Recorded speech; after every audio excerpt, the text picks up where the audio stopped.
Cordial y afectuoso saludo a quienes se conectan con la señal de CTV Barranquilla y su programa El Termómetro. Como siempre, es un verdadero placer estar con ustedes para analizar los grandes temas de la actualidad informativa local, nacional, regional e internacional. Hoy con un tema que ha sacudido a la opinión pública en Colombia y especialmente a nivel internacional, no deja de acaparar los lentes y la atención global. El conflicto de Rusia y Ucrania ha tenido un saldo que ha afectado a 4 colombianos, 2 periodistas colombianas, un escritor y el ex alto comisionado de paz fueron lesionados por un ataque con misiles a una ciudad ucraniana. El escritor Héctor Abad Faciolince, de mucho reconocimiento y prestigio internacional como un autor destacado en nuestro tiempo, ha ofrecido en diferentes medios de comunicación un relato importante de lo sucedido. Se encontraban en un restaurante cuando ocurrió el impacto de ese ataque de misil y ellos milagrosamente han resultado heridos, pero con heridas leves. Una periodista colombiana se encuentra en la unidad de cuidados intensivos. Recientemente también sorprendió al mundo la posible guerra civil, como la denominó el grupo Wagner en Rusia, una movilización de un grupo mercenario que iba directo a la capital rusa, no dejó de generar reacciones desde el Kremlin y la mediación del presidente o del máximo líder de Bielorrusia evitó lo que denominaron un derramamiento de sangre. El panorama entonces en Rusia y en Ucrania sigue ofreciendo nuevos episodios que requieren un análisis exhaustivo para comprender qué es lo que está pasando. Máxime, cuando ya el Papa ha enviado un emisario bien recibido en Moscú para iniciar un acercamiento o una aproximación que permita encontrar una salida negociada y pacífica a este conflicto. Operación militar denominada desde Rusia e invasión vista desde Ucrania, conocida a nivel global como la guerra en Ucrania. Para analizar estos asuntos internacionales que no dejan de preocupar y sobre todo de impactar a la comunidad internacional, no solo económica y políticamente, sino ya también socialmente, con víctimas internacionales. Hoy tenemos, como de costumbre en el termómetro, un panel de lujo.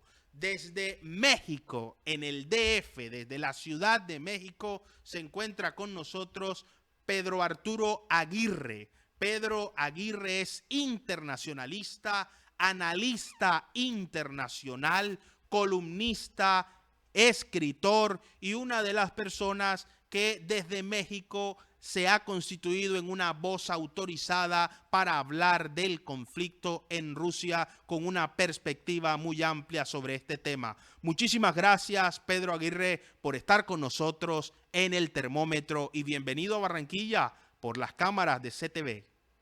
Muchísimas gracias, saludos Barranquilla, saludos a todos los miembros de este panel, con muchísimo gusto estamos aquí. Muchísimas gracias, Pedro Aguirre. Desde la ciudad de Miami, en la Florida, está con nosotros Tatiana Janer. Tatiana Janer es comunicadora social y periodista.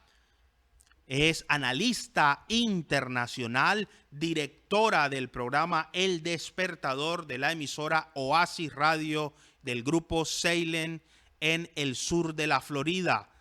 Tati Janer, muchas gracias por estar con nosotros en el termómetro por CTV Barranquilla. Muchísimas gracias siempre por la invitación. Siempre es un gusto estar con ustedes analizando el acontecer internacional en el termómetro y, por supuesto, subiéndole la temperatura a estos temas, doctor Enríquez. Muchas gracias por estar con nosotros, Tatiana Hanner.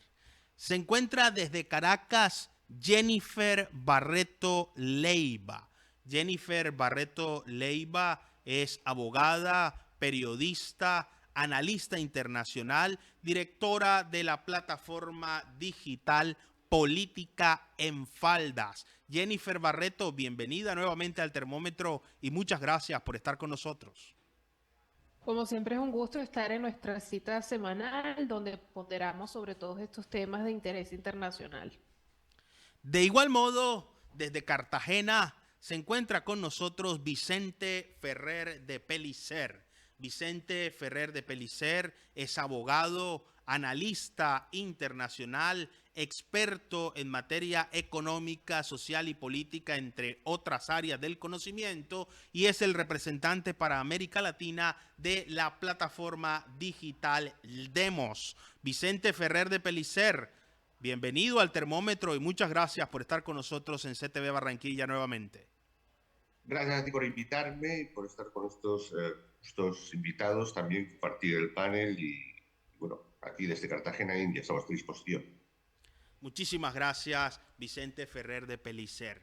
Como lo decíamos en la introducción de este panel, la situación en Ucrania no solo genera nuevos episodios. Esta historia parece presentar cada día más capítulos más lamentables, no solo por las víctimas y la incidencia que tiene social, económica y culturalmente, sino por el daño irreparable en materia cultural que está sufriendo Ucrania específicamente. El presidente de Colombia, Gustavo Petro, en una declaración sorprendente, mostrando un giro conceptual en su política frente a este conflicto, ha acusado a Rusia de atacar a civiles indefensos y violar los protocolos de la guerra. Ojo con esta expresión: atacar a civiles indefensos y violar los protocolos de la guerra. Las declaraciones del presidente de los colombianos con anterioridad tenían un sentido muy diferente. Pedro Aguirre, desde México, ¿cómo podemos entender lo que está pasando en Ucrania? Y particularmente quiero preguntarle por ese grupo Wagner. ¿Es parte de una estrategia interna, una conspiración? Eso de guerra civil es una imposibilidad y una fantasía, considerando que eran aliados hasta hace poco del presidente Putin, o por el contrario, sí constituyen una amenaza para el régimen ruso. Bueno, mira, para tratar de resumir lo que es un tema muy amplio, pero mira, Vladimir Putin es un dictador. Él llega al poder el año 2000. Acuérdense que Yeltsin renuncia a la presidencia y a partir de que llega Putin, él empieza a consolidar un gobierno cada vez más personalista, cada vez más autoritario, que va a tener como una de sus características el fomento a un discurso hipernacionalista. Este discurso lo lleva a enfrentarse con Occidente y lo lleva a reclamar lo que él considera es la zona natural de influencia de Rusia. Esa zona natural que según esto heredó del Imperio Ruso y después de la Unión Soviética y que incluiría Asia Central, que incluiría Ucrania, Bielorrusia, las repúblicas bálticas, Georgia, también en el Cáucaso, Azerbaiyán y Armenia. Todas esas exrepúblicas soviéticas formarían parte, según esto, de una zona de influencia que Putin reclama y en la que él ha decidido que no quiere ver en absoluto la influencia ni la presencia de ninguna otra potencia. Esto, entre paréntesis, es muy irónico porque mientras se está peleando una muy fallida guerra en Ucrania, resulta que China se le está metiendo por la puerta de atrás y está ganando cada vez más influencia en las repúblicas del centro de Asia, en Kazajstán, en Uzbekistán, en Kirguistán, etcétera. Acaban de tener una cumbre sin haber invitado a Vladimir Putin. Pero Putin está peleando su guerrita en Ucrania. Bueno, volviendo, acuérdense, en 2014 viene la recuperación, que le llama así Vladimir Putin, de la península de Crimea, le arrebatan Crimea a Ucrania, y esto hace que el ejército, dentro de este panorama muy nacionalista, neoimperialista, vaya cobrando más presencia. ¿Qué hacen los dictadores o qué suelen hacer los dictadores de todo el mundo? Bueno, procuran provocar divisiones dentro de su régimen político para que ningún sector o ninguna personalidad en particular se haga demasiado poderosa.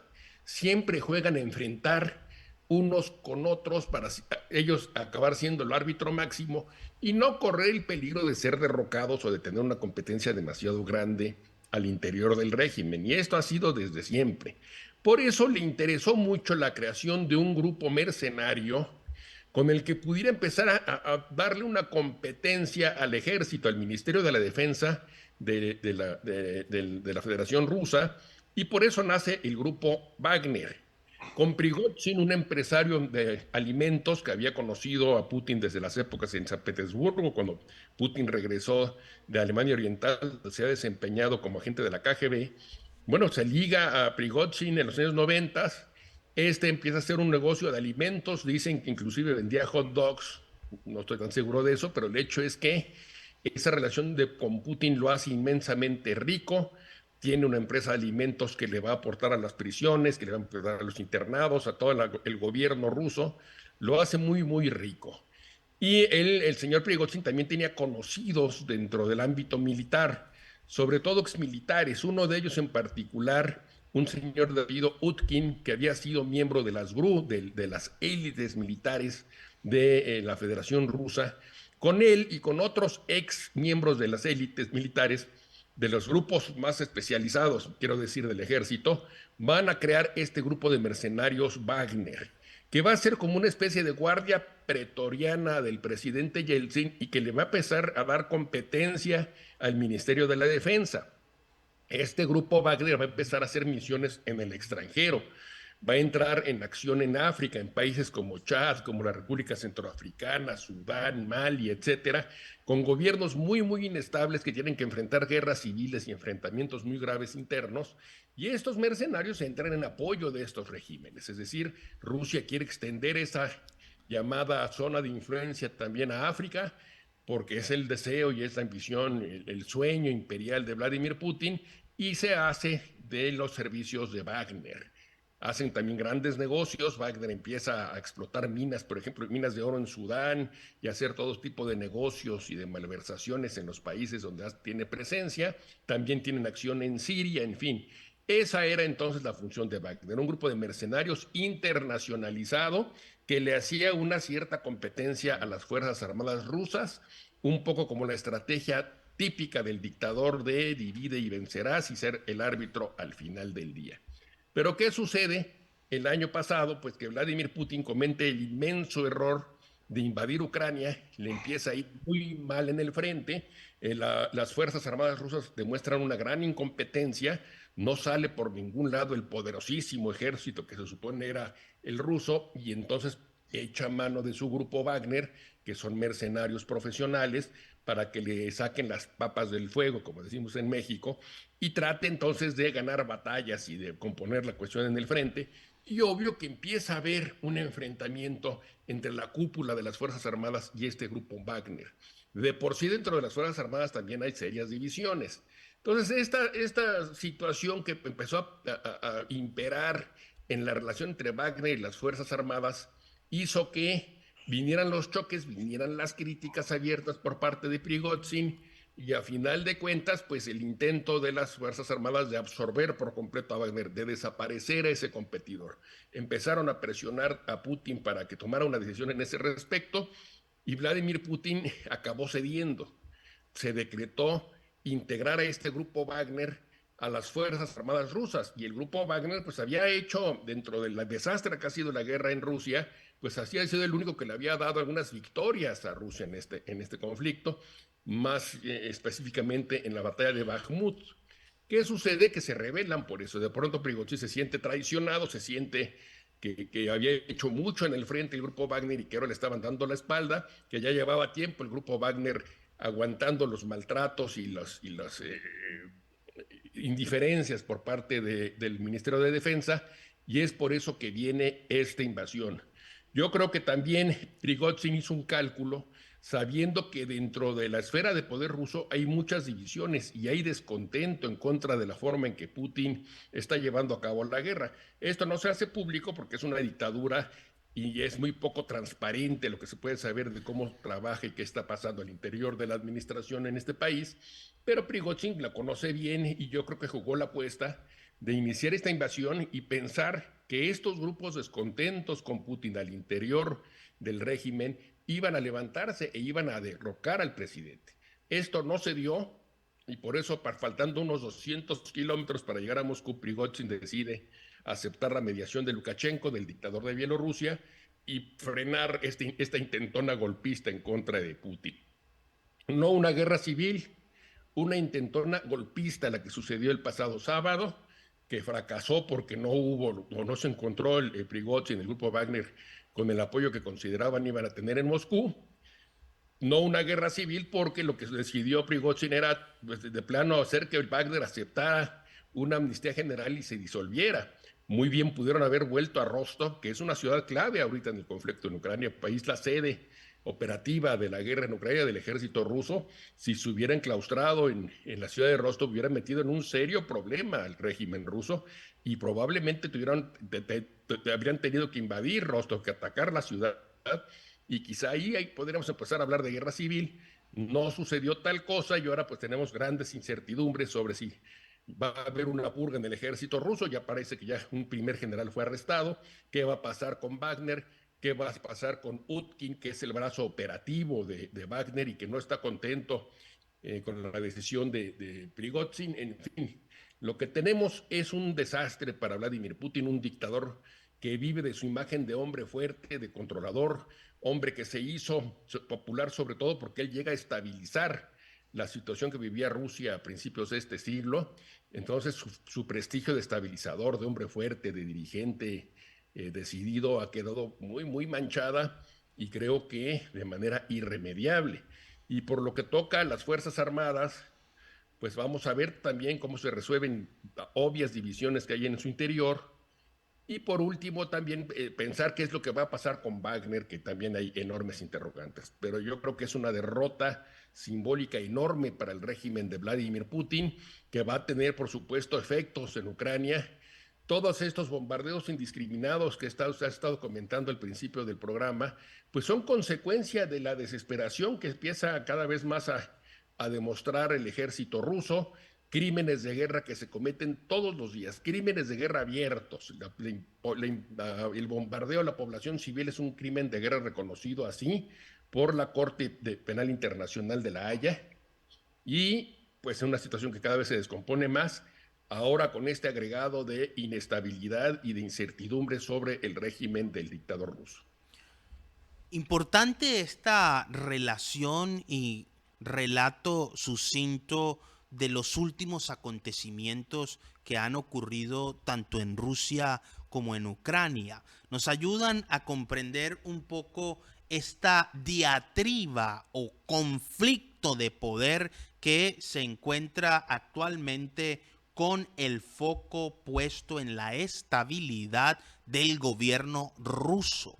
Sin embargo, a los colombianos no nos deja de preocupar que uno de nuestros grandes escritores resultó herido en un ataque con misiles en la región de Donetsk.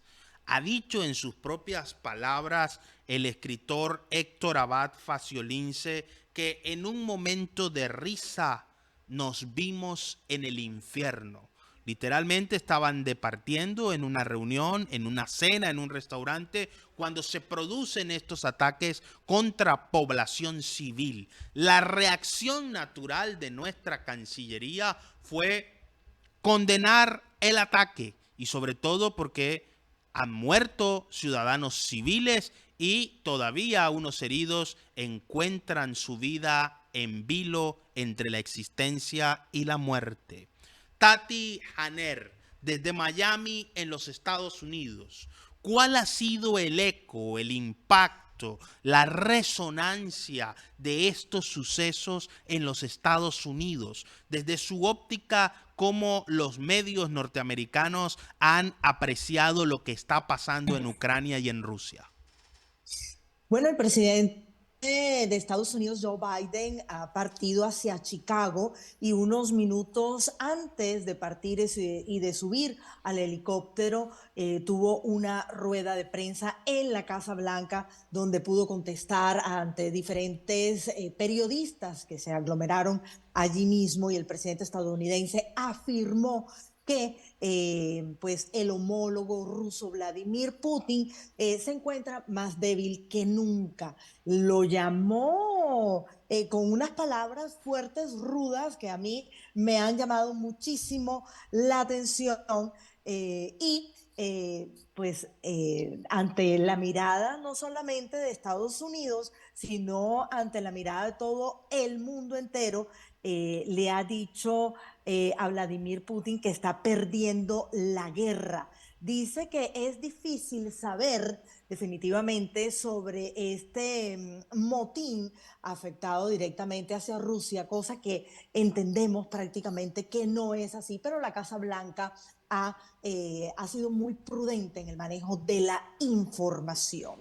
El presidente Joe Biden ha enfatizado en que Putin está perdiendo la guerra en su casa y es un paria en todo el mundo, dejándolo quizás como un ser humano de lo más vil y menospreciado, de uno de los dictadores más de lo común que existe en esta humanidad. Grandes palabras y fuertes, porque él no es de ese tipo de lenguaje, pero le ha salido quizás desde lo más profundo de su corazón antes de subirse a ese helicóptero a Chicago a cumplir una gran agenda. Ahora bien, también nosotros acá dentro de los Estados Unidos hemos hecho un análisis a nivel periodístico, y es que precisamente antes de esa intervención el fin de semana, hay dos cosas interesantes que hay que recalcar. Una, que en la primera instancia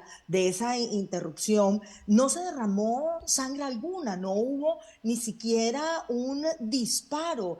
Prigozhin avanzó casi 780 kilómetros sin ningún tipo de obstáculo. Prácticamente le rindieron un puente casi perfecto y limpio que nos dio dos ópticas para analizar. Una, que quizás pudo haber sido enviado o mandado por Putin para hacer una falsa rebelión, o definitivamente hay un descontento dentro de las Fuerzas Armadas allí. Así que esos dos análisis se están, digamos que, forjando aquí dentro de los medios en los Estados Unidos. Y por otra parte, cuando Putin hace la primera declaración, dice que no va a haber ningún tipo de, digamos, que sí va a haber una amnistía con respecto a todas las personas que provocaron o que participaron en esa rebelión. Luego él hace un revés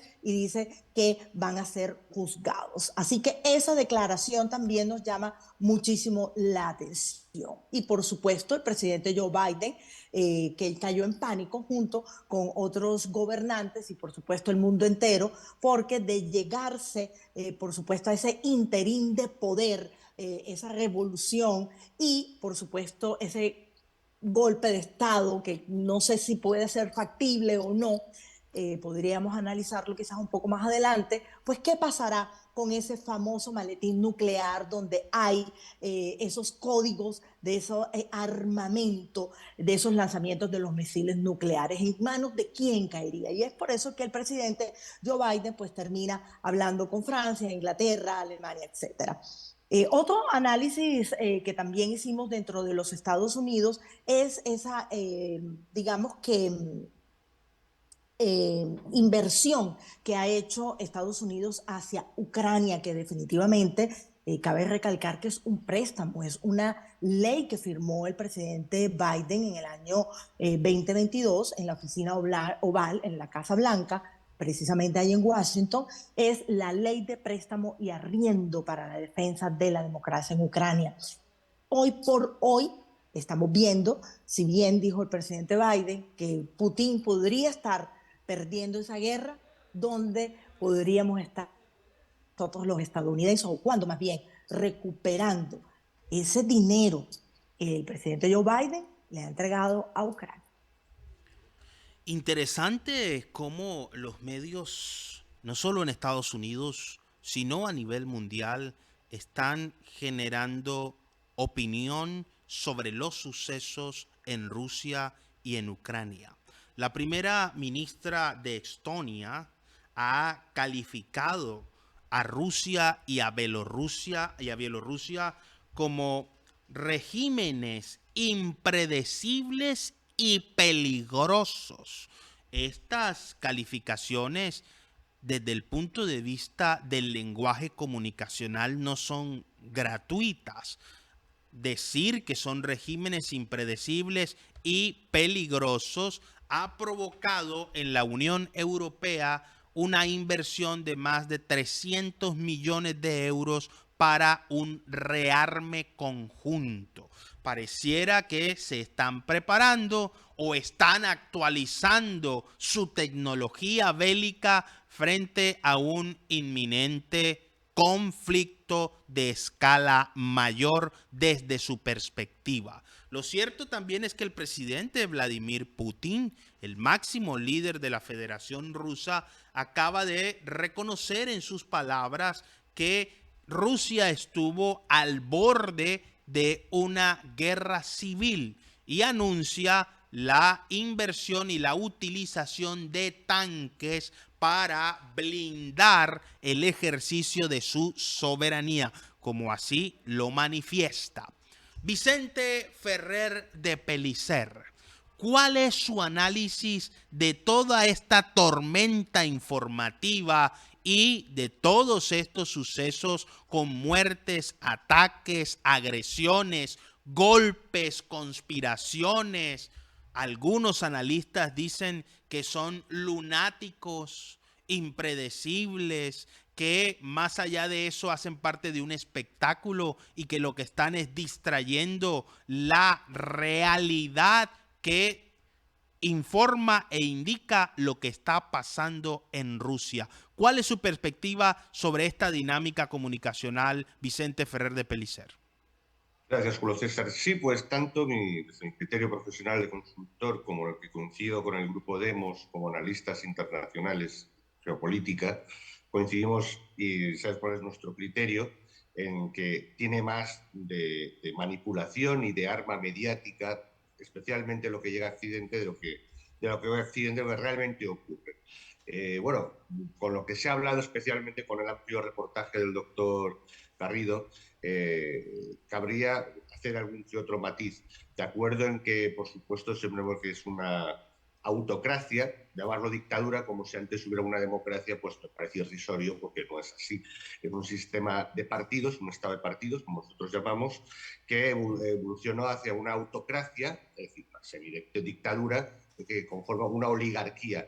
No porque él haya dividido para mantenerse en el poder, sino porque Rusia, en este momento, después de la disolución del antiguo imperio ruso convertido en soviético, quedó pues con unas 200 familias, ahora unos 100 familias, y está en un liviano equilibrio en la que este gran hacedor, este gran domador de leones, digamos, elemento autocrático, casi dictatorial, pero autocrático entre un estado de partidos, un sistema de partidocrático, establece en Rusia y mantiene un orden que, por supuesto, los autores internacionales casi están rezando para que no caiga, por cierto.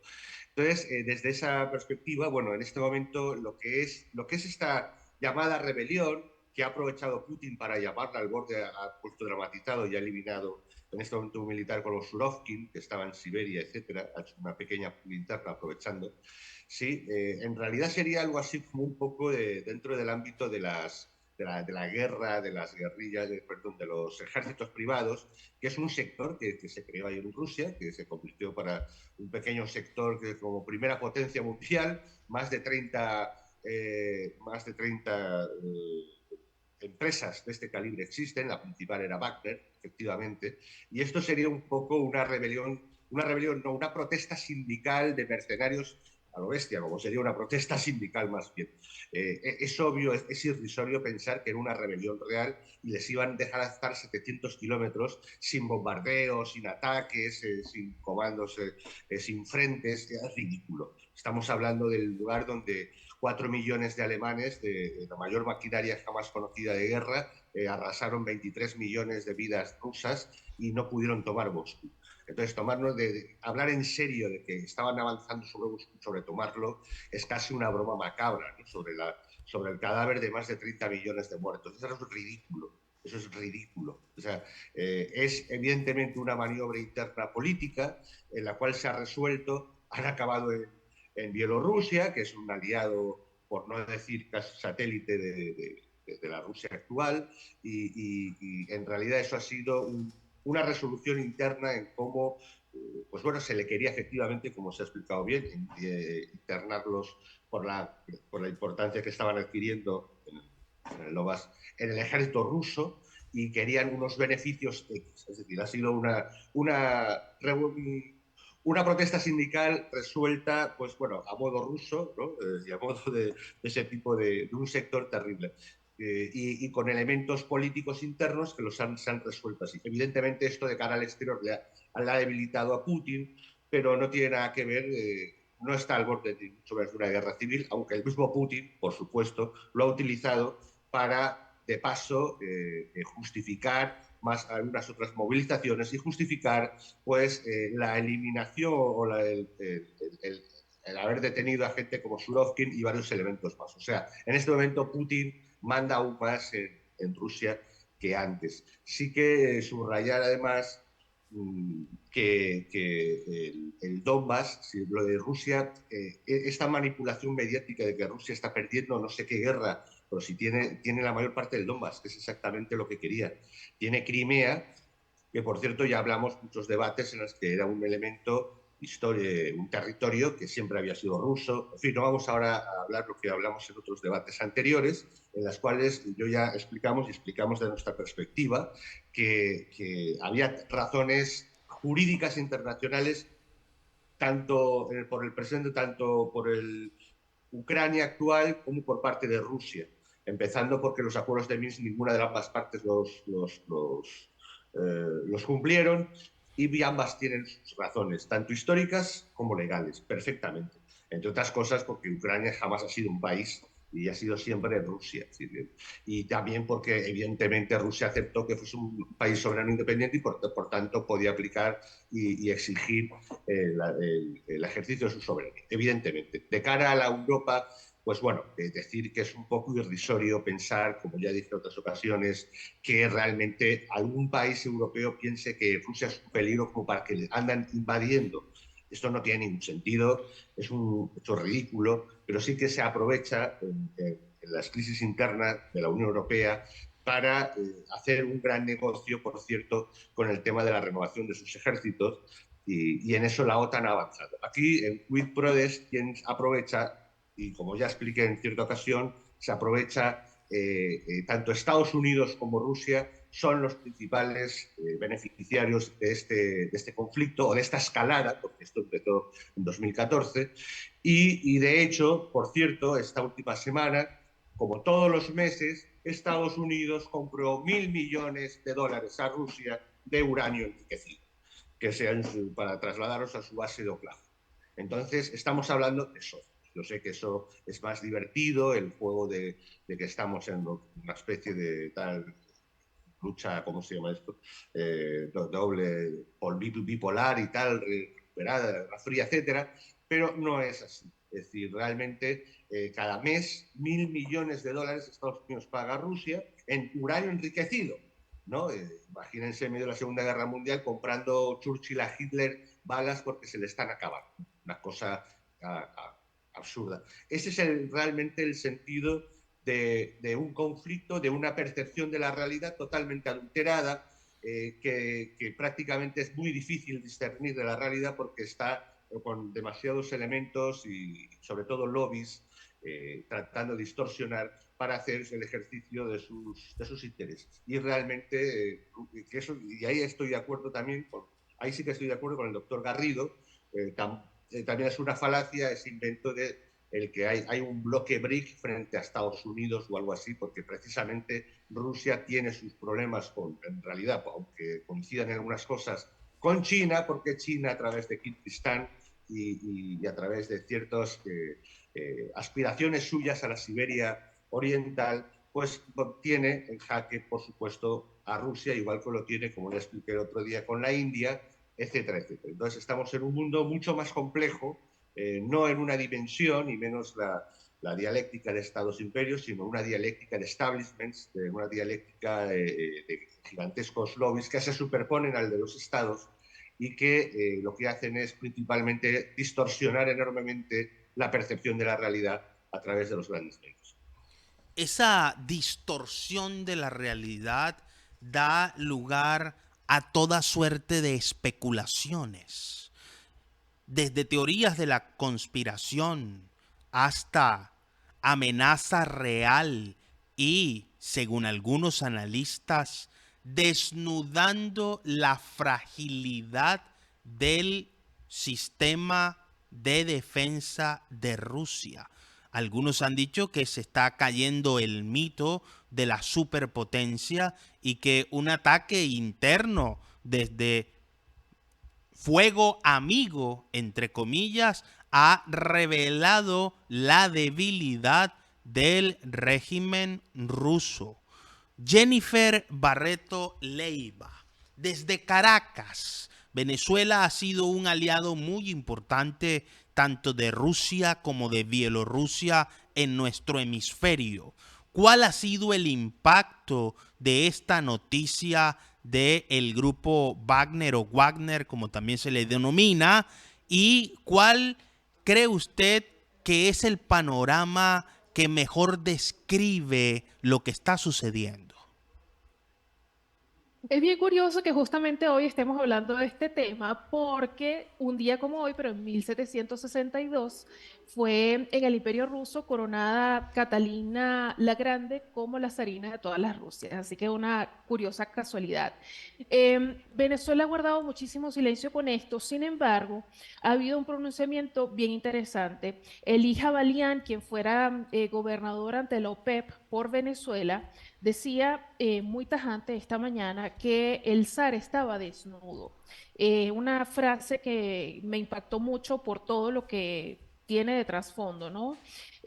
Muchos están hablando de que Putin fue un hombre que actuó nueva vez con mucha inteligencia, puesto que limpió su entorno, que por eso han sido estas movidas que él ha estado haciendo. Sin embargo, hablando de mi percepción muy personal, estoy viendo un caos controlado porque veo además, y es lo que se tiene confirmado dentro de toda esta guerra de publicidad, de propaganda que se controla desde Rusia, ¿no? Veo un ejército que está ya presentando bastante descontento por todas las bajas que ha tenido. El ejército quizá ha sido el más golpeado dentro de toda esta situación junto con la ciudadanía. Hay un hastío por parte de la ciudadanía, están cansados de esta novela, como la hemos llamado aquí en el termómetro, que cada vez tiene un episodio nuevo. La gente está cansada, la gente quiere tranquilidad o lo que se parecía a la tranquilidad que tenían antes. Es interesante también cómo Zelensky habla de que por su lado no va a haber elecciones hasta que no haya un cese de la guerra, una expresión un poco tiránica, ¿no? Todo esto condicionado a todas las movidas que él estado haciendo. Interesante cómo esto ha llegado inclusive a la parte nuclear o más importante de lo que es el Partido Comunista Chino, que no está contento tampoco con todas estas cosas que han estado sucediendo. Veo es un caos por todas partes, veo mucho cansancio y no veo intenciones de que se quiera ceder con este conflicto que tiene tantos dolientes, tiene tiene una ramificación importante, pero vengo yo con lo mismo de siempre, la ciudadanía, ¿qué pasa? Son los que están lidiando con esto de manera más cercana, ¿no? Y el ejército, que son los que están enfrentando todo este conflicto. Entonces, sería muy interesante un conflicto, además que quisiera aprovechar, leer una cita que viene muy a propósito de todo lo que se está dando el día de hoy. Esta cita fue dicha en octubre de 1935 por Winston Churchill y dice: no puedo adelantarle las acciones de Rusia. Es un acertijo envuelto en un misterio dentro de un enigma que pero quizá haya una clave. La clave es el interés nacional de Rusia. Parece mentira todo el tiempo que ha transcurrido y al final como que no han cambiado mucho las cosas, ¿no? Esa célebre frase de Winston Churchill generó, por supuesto, una reacción rusa y desde todo punto de vista el pueblo ruso no considera que describa sus valores, su cultura, sus tradiciones, ni mucho menos su forma de gobierno, pero me parece muy oportuna para abrir el debate, sobre todo porque el presidente Zelensky recientemente en unas declaraciones, el primer mandatario de los ucranianos, dijera algo como esto no es una película de Hollywood. Al no ser una película de Hollywood, entonces la reacción o el avance ucraniano en sus términos va demasiado lento. No tiene desde su perspectiva un desenlace o un final deseado por quienes dicen defender la soberanía del pueblo ucraniano. Es muy importante y a partir de este momento sube la temperatura en el termómetro. Así como en Barranquilla tenemos una sensación térmica al mediodía que llega a superar los 42 grados centígrados con una sensación de humedad y con una humedad real que supera en muchos casos el 70 y el 80%, en Ucrania la temperatura del conflicto está muy alta. Ha dicho el Kremlin que celebra la iniciativa del Vaticano de enviar un emisario de paz para intentar encontrar una solución pacífica a este conflicto. Desde México, ¿cómo se observa esto, Mr. Aguirre? ¿Cómo se ve una iniciativa desde el Vaticano? ¿Es posible, Pedro Aguirre, que una intervención del Papa a través de sus agentes permita destrabar y soltar este nudo gordiano en el que aparentemente está la guerra en Ucrania? Mira, se ha hablado mucho de mediaciones, también estuvo el esfuerzo chino, hubo un esfuerzo reciente africano también, ustedes recordarán, pero yo no veo ahorita condiciones para que una negociación llegue a buen puerto. Creo que Ucrania todavía piensa que tiene la fuerza para recuperar más territorio y eventualmente si se negocia algo, pues tener una posición de mayor fortaleza. Creo que lo mismo piensan los rusos. Y yo creo que eventualmente por el desgaste, si es que esta guerra sigue estancada y se dan muchos meses de enfrentos y desgaste y de agotamiento, pues entonces sí se podrá pensar en la posibilidad de una negociación más exitosa. Yo no veo actualmente las condiciones, yo veo cada vez más saña y sangre y odio y ataques que son claramente violatorios del derecho internacional. Porque miren, más allá de interpretaciones, más allá que si los medios de comunicación occidentales todo lo tergiversan y talala, olvidémonos de los medios de comunicación. Vayamos a los hechos puntuales. Esta invasión es una flagrante violación al derecho internacional. Es la invasión de un país soberano a otro país soberano. Eso es muy claro, una violación al derecho internacional. Es no apelar a la paz para resolver conflictos, para resolver diferencias entre los estados. Que si Ucrania era o no era un país, bueno, eso es muy discutible. Lo que sí les puedo decir es que hoy es un país con una muy fuerte identidad nacional y eso gracias a Vladimir Putin, con su fracasada invasión, que lo único que logró fue unificar a todos los ucranianos en su contra y darles un sentido nacional que quizá o no, no lo sé, no es la discusión del día de hoy, no tenían tan fuerte antes. Y bueno, también decirle las cosas por su nombre. Una dictadura es una dictadura. Que si existen partidos políticos y que por eso ya no es una dictadura, no es cierto.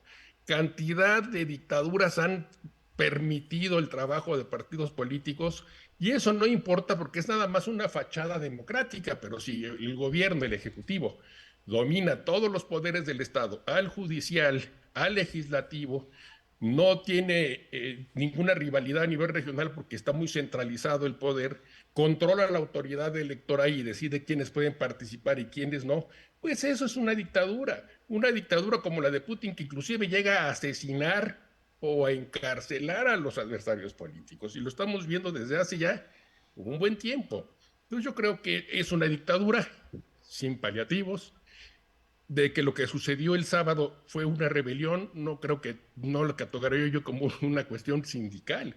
Hubo un enfrentamiento en Voronezh, en la ciudad de Voronezh, hubo un ataque aéreo en contra de esta columna y hubo muertos, 13 rusos fallecieron en este ataque.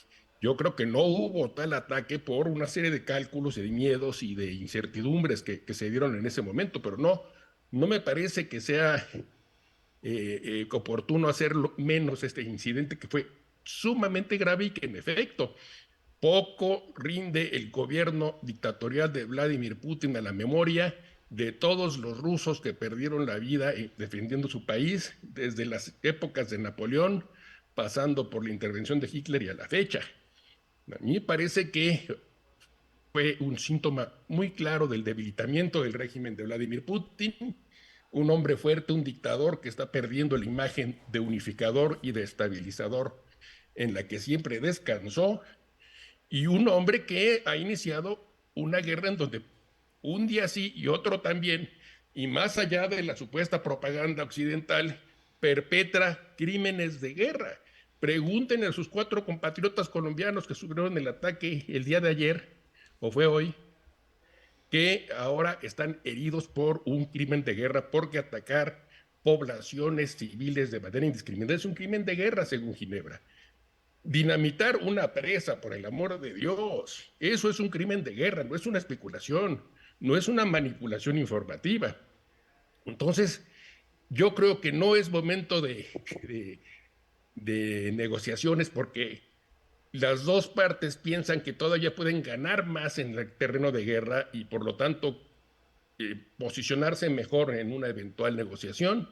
Yo pienso que sí es una batalla, no quiero ser maniqueo, pero es una batalla entre un hombre que dirige una dictadura que tiene una visión anacrónica e imperialista de las relaciones internacionales y que ahora está metido en un enorme problema porque su dominio sobre su propio régimen está en entredicho. Y sobre la relación con Estados Unidos, que por cierto el presidente Biden cometió uno de sus gafés, ¿no? Porque había dicho que Irak, tengo entendido, pero bueno, ya ese es otro tema, pues también entenderlo así, vamos, no verlo no solamente como un préstamo, sino como esto, como una batalla en contra de una dictadura que flagrantemente viola los derechos humanos, viola el derecho internacional y perpetra crímenes de guerra. Yo no quiero decir que Estados Unidos es blanca paloma, ni que la OTAN, no, yo no los defiendo. Yo me remito específicamente al caso de esta guerra. Ya platicaremos de otras si me invitan en otra ocasión, pero en esta guerra hay un bando que está violando derechos humanos en su propio país desde hace mucho tiempo, que invadió rompiendo y violando las más elementales normas del derecho internacional y que perpetra cotidianamente crímenes de guerra. Así se llaman, crímenes de guerra. ¿Es propaganda occidental? Les repito, pregúntenle a sus compatriotas que sufrieron el ataque el día de ayer si es un crimen de guerra o no lo que sufrieron en Ucrania. Y bajo estas condiciones, la visita del cardenal Matteo Zuppi pareciera, en la perspectiva de los mediadores internacionales, abrir una ventana a una posible negociación pacífica en medio del conflicto. Ya emisarios del Vaticano se habían reunido en Ucrania con el presidente Zelensky, y que el Kremlin reciba de buena forma la negociación, esperemos que no sea una visita más de estas agencias diplomáticas interesadas, y que efectivamente ese interés en resolver el conflicto sea efectivo y tenga una fuerza espiritual. Tatiana Janer, ¿podríamos pensar que esta iniciativa del Papa enviando a uno de sus cardenales a Rusia puede dar resultado en cuanto a una solución pacífica? Esa pregunta tendría como picante, doctor Enríquez. Subió usted la temperatura más bien al termómetro con esa pregunta. Yo no sé, yo no confío, y en lo personal, en el programa que nosotros tenemos acá en Oasis y en la producción que yo manejo dentro de la empresa, nosotros no creemos, no confiamos en los manejos que le está dando el Papa Francisco a ningún conflicto, ni el conflicto de Rusia con Ucrania, ni los conflictos en Latinoamérica de ningún tipo, porque pensamos pues precisamente en que el Papa Francisco, aunque le tenemos todo el respeto, maneja una agenda absolutamente izquierdista.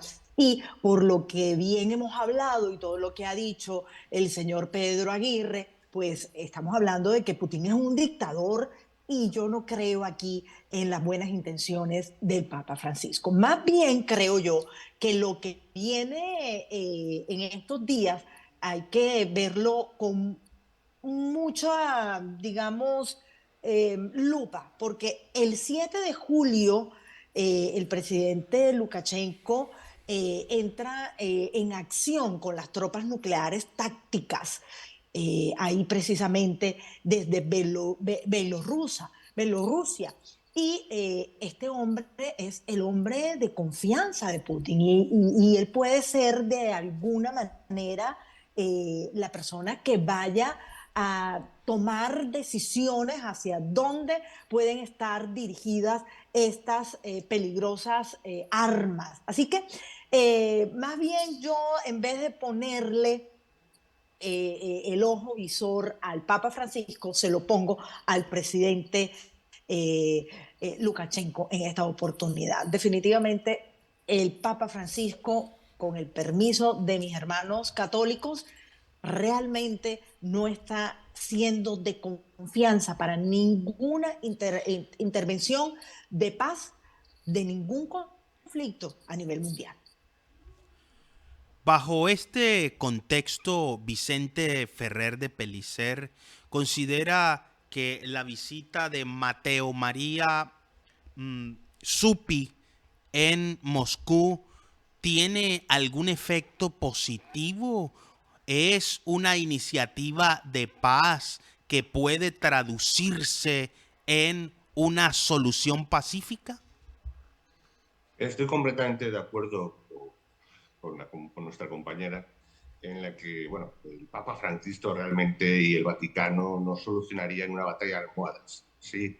Es decir, es un mero elemento utilizado, por cierto, más bien por todas las fuerzas y la socialdemocracia internacional, y lo único que sirve es como un elemento mediático, pues, para hacer juego.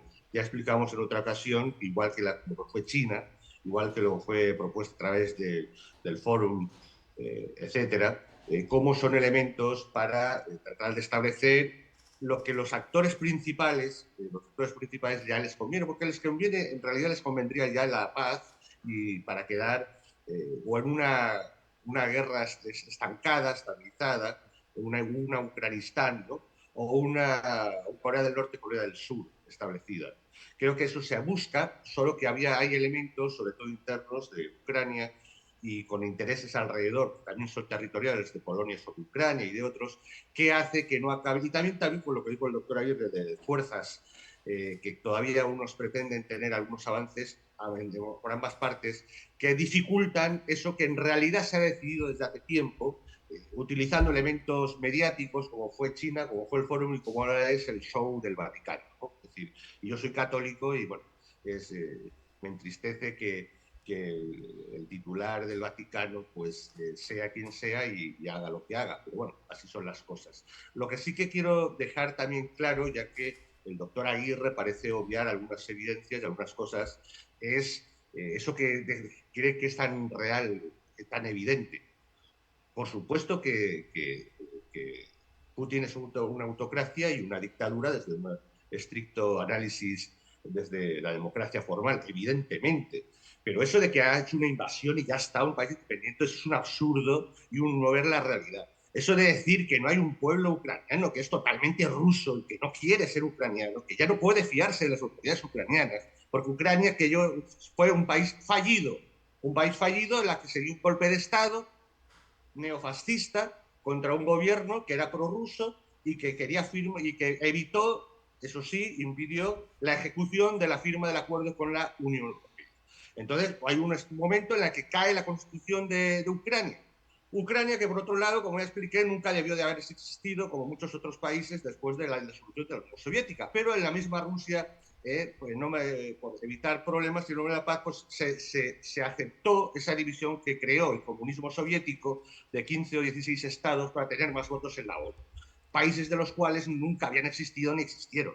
Entonces se asumió de acuerdo como países soberanos y llegado el momento, ese país que es Ucrania, de los cuales hecho a retazos por el horror soviético que utilizaba a las personas como peones y trasladaba a poblaciones enteras de un lugar a otro, pues entonces hizo en un momento que colapsó, no se quiso entrar hay fuerzas que no quisieron entrar en la Unión Europea, se incumplieron esos tratados, se ganaron unas elecciones por parte de dos bandos que ya eran irreconciliables y el Estado ucraniano cayó, la constitución ucraniana cayó. Y en ese momento, Crimea volvió, obviamente, a Rusia, porque es abrumadoramente prorrusa y no quiere ser ucraniana, y es ridículo pensar y decir que se le ha invadido Rusia, es estúpido. O sea, no tiene ningún sentido. Es contradecir la realidad. Como que es contradecir la realidad que parte de la población, la que está en el Donbass, y que ya estaba con tropas rusas hasta 2014, no empezó la invasión hace un año, evidentemente es rusa y no quiere ya ser ucraniana porque no se fían ya de la autoridad ni de la soberanía del Estado ucraniano. Entonces es una situación real, difícil de resolver, porque hay una población que no va a querer nunca, bajo ningún concepto, querer volver a estar bajo la autoridad ucraniana y obviamente nunca va a volver a ser. Y es absurdo pensar que realmente se pretende que Ucrania realmente recupere todo el Donbass de la población prorrusa, porque sería una aberración y porque además los daños de crímenes contra la humanidad no lo ha hecho solo Rusia, que por supuesto ha hecho Rusia, sino los ha hecho desde 2014 Ucrania, evidentemente, contra la población ruso-ucraniana. Entonces, son dos fuerzas, dos regímenes, es casi tan antidemocrático y tan dictatorial y tan delincuencial ucraniano como el de Putin. En realidad es un conflicto interno en boyardos entre un territorio que no ha acostumbrado a la democracia y acostumbrado a luchas internas de oligarquías. Y la ucraniana era parte de esa oligarquía. Y dicho esto, evidentemente están en una situación en la que ya interesa a los actores principales que haya el fin de una guerra o el fin de un conflicto que además se unió al tema energético al cual Estados Unidos le vino bien y algunos países europeos utilizaron para quitarse de encima la inutilidad y la negligencia de la dirección de Bruselas, ¿no? En este caso los países de Visegrado. Entonces es una situación enormemente compleja en la que el principal perdedor, desde luego, es la Europa de la Unión Europea, precisamente por sus propios errores, negligencias, por supuesto, parte del territorio ucraniano oficial y que, evidentemente, sobre todo, las grandes víctimas humanas, tanto ruso-ucranianas como ucranianas. Y bueno, es decir, la realidad es que tarde o temprano se va a tratar de justificar lo que es una evidencia, tener que aceptar que parte de Ucrania tendrá que estar bajo la autoridad rusa, porque la población rusa no va a querer bajo ningún concepto volverse ucraniana, y la clave está en qué pasa con el resto de Ucrania. Y el problema es que hay países como Hungría y Polonia que quieren su trocito de Ucrania, ¿sí? Y ahí entramos en un conflicto aún mucho más complejo. Por eso va a ser difícil y se va a alargar el proceso de haber una paz o una situación, digamos, definitiva. Y es posible que vayamos más a un enquistamiento o incluso a una situación de alto el fuego definido, como ocurrió en las Coreas, ¿no? Y esa es la situación real, tanto jurídica como social y económica, y en este momento en Europa y en Ucrania. Bajo esta mirada, Jennifer Barreto Leiva, la mediación de un cardenal en el Vaticano tendrá algún efecto que permita vislumbrar una salida negociada y pacífica a este conflicto? Yo veo bien complicado que esto se resuelva o al menos se aplaque de forma pacífica y concuerdo totalmente con lo que decía Tatiana y Vicente, siendo católica, lo digo muy responsablemente. Este papado actualmente está bastante comprometido con el comunismo, con los gobiernos de izquierda y eso es algo que a Rusia jamás le ha gustado, le ha simpatizado. Entonces por ahí veo un gran obstáculo para que pueda haber algún tipo de resolución. Pero además recordemos el carácter de Putin como buen dictador, como buen tirano, él no va a dar su brazo a torcer tan fácilmente. Quizá por guardar las formas, como siempre lo ha hecho, reciba sin ningún problema cualquier autoridad que desde el Vaticano llegue a tocar las puertas. Pero no veo realmente que haya una resolución y lo que más me duele de todo esto, yéndonos a un plano más personal, es que esto va a traer muchísimas más pérdidas humanas. Es el gran capital que se está perdiendo acá y que nadie está mencionando y que es irrecuperable además, ¿no? Yo veo bien complicado el que se pueda solventar esto de una manera pacífica. Por el contrario, esta telenovela va a tener muchos más capítulos y me temo que estaremos hablando de esto en el termómetro por muchas oportunidades más. Muchísimas gracias a nuestros panelistas. Hoy subió la temperatura como está el clima en Barranquilla. El tiempo no nos permite ir más allá, pero en efecto, nuevos episodios de esta serie despiertan la expectativa mundial. Un nuevo criterio, un nuevo enfoque, una política de Estado y sobre todo el alcance y el avance del concierto internacional para encontrar salidas a este conflicto requiere con urgencia una motivación diferente.